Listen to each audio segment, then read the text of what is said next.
Hello, আসসালামু আলাইকুম সকলকে। Web design zero two hero কোর্সে আমরা যে প্রথমে HTML শেষ করলাম, HTML শেষ করার পর এখন আমরা আরও একটু মোর ইন্টারেস্টিং অর্থাৎ ওয়েব ডিজাইনের যতগুলো ইন্টারেস্টিং টুল আছে তার মধ্যে সবথেকে ইন্টারেস্টিং একটা টুল হচ্ছে সেটা হচ্ছে CSS। CSS এর পূর্ণরূপটা হচ্ছে ক্যাসকেডিং স্টাইল শিট। অর্থাৎ যখন আমরা কোনো ওয়েবসাইটে ডিজাইন করি, ডিজাইনের সম্পূর্ণ ডিজাইনটা নির্ভর করা হচ্ছে CSS এর উপর। কেন? কারণ HTMLটা হচ্ছে একটা ওয়েবসাইটের স্ট্রাকচার গঠন করে, সেটা আগে আমি HTML এর পার্টে আপনাদের বিস্তারিত বলেছি এবং HTMLটা আমরা প্রপারলি এখন জানি। দেন CSSটা হচ্ছে একটা ওয়েবসাইটের কী দান করে, স্টাইল দান করে, একটা ওয়েবসাইটকে আই ক্যাচিং করবে, অনেক বেশি কী করবে, ফাংশনাল করা হচ্ছে জাভাস্ক্রিপ্ট। একটা ওয়েবসাইটকে ফাংশনাল অ্যান্ড একটা ডাইনামিক রেঞ্জে যখন কাজ করে তখন সেটা জাভাস্ক্রিপ্ট এবং PHP দ্বারা করা হয়, কিন্তু একটা ওয়েবসাইটের সম্পূর্ণ স্টাইলটা নির্ভর করে CSS এর উপর।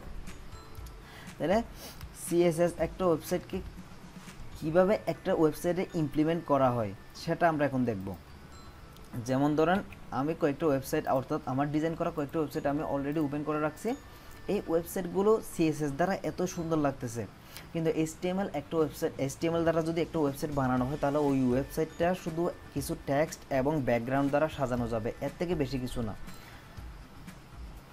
যদি CSS কি করে, তাহলে CSS হচ্ছে এখানে এই ওয়েবসাইটের সম্পূর্ণ স্টাইলিংটা একটু দেখুন। এই স্টাইলিংটা দান করা হয়েছে কি কার দ্বারা?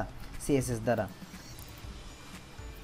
এই টেমপ্লেট, দেন এখানে আরও একটি টেমপ্লেট ওপেন করে রাখছি, সেটা হচ্ছে ডেভেলপার। এটা হচ্ছে কি এই টোটাল ডিজাইনটা কি কার দ্বারা করা হয়েছে? HTML, এই ওয়েবসাইটের স্ট্রাকচারটা তৈরি করা হয়েছে HTML দ্বারা। দেন এরপরে এই HTML এর উপর যে ক্যাসকেডিং স্টাইল শিটটা, এই টোটাল স্টাইল শিটটা CSS দ্বারা।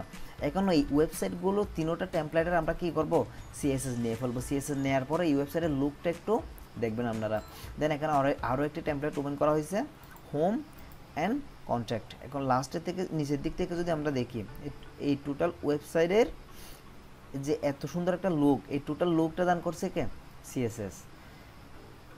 তাহলে এই ওয়েবসাইটের CSSটা যদি আমরা নিয়ে নিই তাহলে ওয়েবসাইটের লুকটা কীরকম হবে সেটা একটু যদি আপনারা দেখতে চান, ইন্সপেক্ট করবেন, অর্থাৎ মাউসের রাইট বাটনে ক্লিক করে ইন্সপেক্ট একটা বাটন আছে, অথবা Ctrl+Shift+I যদি ক্লিক করেন তাহলে ইন্সপেক্ট হবে। ইন্সপেক্ট হওয়ার পর এখানে হেড দেখুন, HTML শুরু হয়েছে, HTML এর উপর কি থাকবে? হেড। এই হেড থেকে যদি এই স্টাইল শিটগুলো আমরা কি করে দিই, রিমুভ করে দিই, তাহলে কীরকম দেখে সেটা একটু খেয়াল করবেন। প্রথমে আমি স্টাইল শিটটা ব্যাক স্পেস দিয়ে ডিলিট করে দিচ্ছি।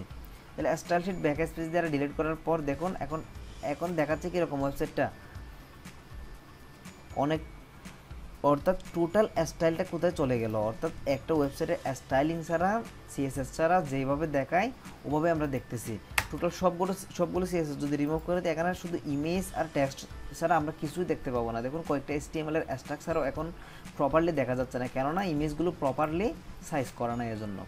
দেন এই ওয়েবসাইটটা দেখতে খুব সুন্দর। দেন এটার যদি আমি এখন CSSটা কী করি, ইন্সপেক্ট করে CSSটা নিয়ে নিই, তাইলে এটার লুকটা কীরকম হয় একটু খেয়াল করবেন। CSSটা ব্যাক স্পেস দিয়ে কেটে দিলাম। দেন এখানে দেখতে কি অনেকটা জঘন্য। দেন এটাকে কেউ ওয়েবসাইটে বলবে না এখন, কারণ এই ধরনের যদি কোনো একটা ওয়েবসাইট সে একটা ইউজার পড়েও কি পাবে না, অর্থাৎ ইউজার ফ্রেন্ডলি হয় না এখন। দেন সেমভাবে এই ওয়েবসাইটটারও আমি কি করলাম, CSSটা একটু যদি নিই তাহলে আপনারা CSSটা ব্যাক স্পেস দিয়ে কেটে দিলাম। দেখুন এখন HTML স্ট্রাকচার টেক্সট এবং ইমেজ ছাড়া আর কিছুই দেখা যাচ্ছে না। ওকে, সো CSSটার গুরুত্ব হচ্ছে খুব বেশি। CSSটা তৈরি করানো হচ্ছে টিম বার্নার্স লিমিটেডের উইলিয়াম লি নামক একজন, যিনি টিম বার্নার্স লিমিটেডের হয়ে কাজ করতো। অর্থাৎ টিম বার্নার্স লিমিটেড হচ্ছে ওয়ার্ল্ড ওয়াইড ওয়েবের জনক, সেটা আমরা সবাই জানি। তাহলে ওই প্রতিষ্ঠানে কাজ করে একজন কর্মী উইলিয়াম লি এই CSS ক্যাসকেডিং স্টাইল শিট প্রথম তৈরি করেন। দেন আরও অনেকে তার সাথে অর্থাৎ বিভিন্ন স্টাইল শিট নিয়ে ওয়েবসাইটে ইমপ্লিমেন্ট করার ব্যাপারে কথা তার সাথে কি বলেছিল, কিন্তু সবথেকে গুরুত্বপূর্ণ অর্থাৎ যে প্রায়োরিটিটা পাইছে সেটা হচ্ছে ক্যাসকেডিং স্টাইল শিট। এই CSS এর আরও ইমপ্লিমেন্টেশন, অর্থাৎ CSS এর বিভিন্ন অ্যাট্রিবিউট, CSS কত ধরনের হয় তার সবগুলো আমরা নেক্সট টিউটোরিয়ালে দেখব। সো CSS নিয়ে একটু ঘাটাঘাটি করবেন আপনারা। দেন নেক্সট টিউটোরিয়াল অবশ্যই আমরা CSS এর অ্যাট্রিবিউট, ক্লাস অ্যান্ড অন্যান্য বিষয় নিয়ে আলোচনা করব। ধন্যবাদ সবাই।